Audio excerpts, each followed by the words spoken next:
Guys, this is Chris from Working Class Jiu Jitsu, new Brazilian Jiu Jitsu blog.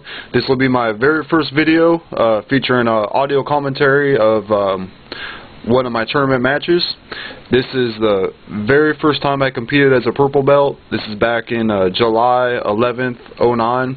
I had got my purple belt just a couple weeks before that from Matt Thornton. And yeah, let's get into it. This will just be the overtime period of this match.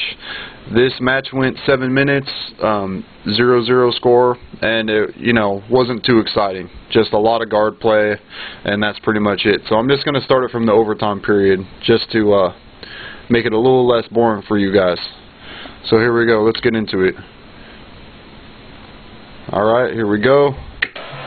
Touch hands, and we're off. Very low stance. Oh, let me point this out. Not to stop the video 10 seconds in, but look here. That's a penalty in the IBJJF. I didn't see every ref call it, but especially in the brown and black divisions, you cannot touch the mat before you've made contact with your opponent. You need to be attached, and that includes guard pulls and even tapping the mat with your hands. I did see that getting called. Wasn't called here, but this wasn't an IBJJF tournament, so keep that in mind, guys. That could be a penalty for you if you do that in a match. So again, low stance. This is overtime, and I want my guard, so I'm just being really careful that he doesn't shoot in on me. I'm keeping my hips away. I move in and get a good attachment, right collar, left sleeve grip, fake a shot, fake a weak shot, and that sets up my guard pull. Rewind that for a second. This is pretty much my main guard pull. Real simple. Right foot to the hip, starts to break his posture, and then you can slide right into close guard. Easy. Immediately go into the right cross collar grip here. This is really annoying for opponents. Not only does it always threaten a cross collar choke, but it helps break his posture down, and it's not comfortable for them. So I always work that, always in my open guard play. I'm climbing it up always, if I have the opportunity, making it, as high up on the collar as I can. Again, he's trying to get his posture back. He does. I switch to the double sleeve. I go back to the collar. Just trying to make something happen. Again, always climbing that cross collar grip. Really annoying. And I transition into open guard. Let me show that. Just a little detail on this. I do this all the time, and it's a really good transition into open guard. So you can't really see, but he's leaving some space open off his left elbow here, between his left elbow and his torso. This gives my knee room to slide in and transition into an open guard. Boom. He takes that opportunity to stand up, and I transition into De La Riva. It's a good transition into open guard. You want your knee in the middle. I'm trying to spin under, either take the back or work some kind of sweep. I got my right foot on the hip here. I'm reaching for the belt. Again, working the back. Almost get an elevator sweep right there. Try to go to a triangle, but his defense is good. Back in open guard, right foot on the hip. He's doing a good job. He keeps checking that right foot with his left hand, but can't really get a pass going yet. Again, I try to spin under, and I'm just trying to play a De La Riva here. Pretty weak De La Riva back at this point in my game. I had just started playing it. This was really the beginning when I was developing these positions. Right here, had I known what I know today, I should have transitioned right into a single leg takedown. Notice how he drops a lot of his weight to the mat onto his left knee right here. You can do two things. You can either posture right up into him and just literally just barrel him straight over. Remember, Matt used to call that the take out the trash sweep.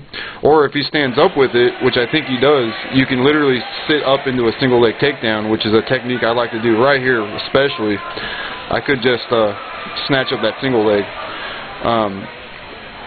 But again, I'm working for the back. I'm trying to get around the back. I'm trying to work a belt grip right here.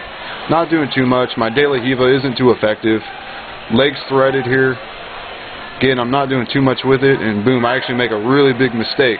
Let me back that up, show you guys this. So what he's able to do, and it's partly my fault. He completely clears my De La Riva hook. So right here I'm really safe. I have his right leg pretty tied up with my left leg in a complete De La Riva. And when I go for that sweep, he clears it, and right there you can see my foot is now completely cleared and on the wrong side of his hip, and this is trouble. This is trouble for me and really good for him.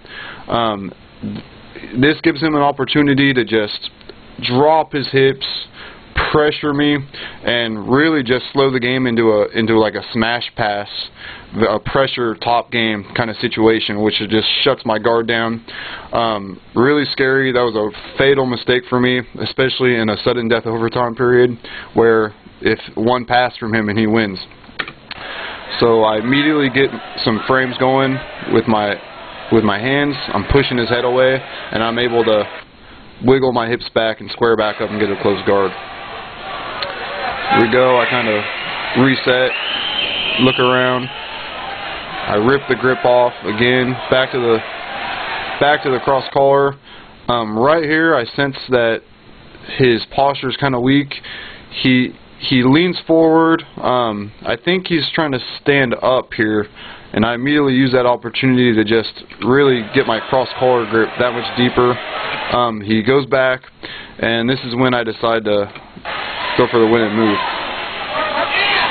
Flower sweep. Some people call it a pendulum sweep. And because it was a sudden death overtime, that gave me the win. Take a look at that one more time. Again, his posture's a little out of position here. You almost never want your head that far over the guard player. If you look at my belt line right here, you want your head behind that. And after he makes this mistake, I sense a little weakness with the posture. Again, even after he goes back, his head is still just a little too overcommitted, and I decide to go for the flower sweep. I wish I would have used this technique earlier in the match. I might not have had to go to sudden death overtime, but you never know. So again, I have a grip on his right sleeve with my left hand. I have a grip on his left pant leg with my right hand, and because his posture is kind of broken and a little bit weak, his weight is actually kind of situated over the top of me, over my center line here. I'm able to take him over fairly easy for the 2 points and the win of the match. Again, that was the first win as a purple belt and the first match of this tournament. Thank my opponent, and boom, that's it. Yeah, way to go, awesome. Alright guys, thanks a lot. Again, this is my very first video, very first commentary. I got another one coming. It'll be the second match of this tournament. Pretty good match, me versus Andy Wong, which I think was the finals. So yeah, thanks for checking this out. Check out workingclassjujitsu.com, my new blog, and thanks a lot guys. I'll see you next time.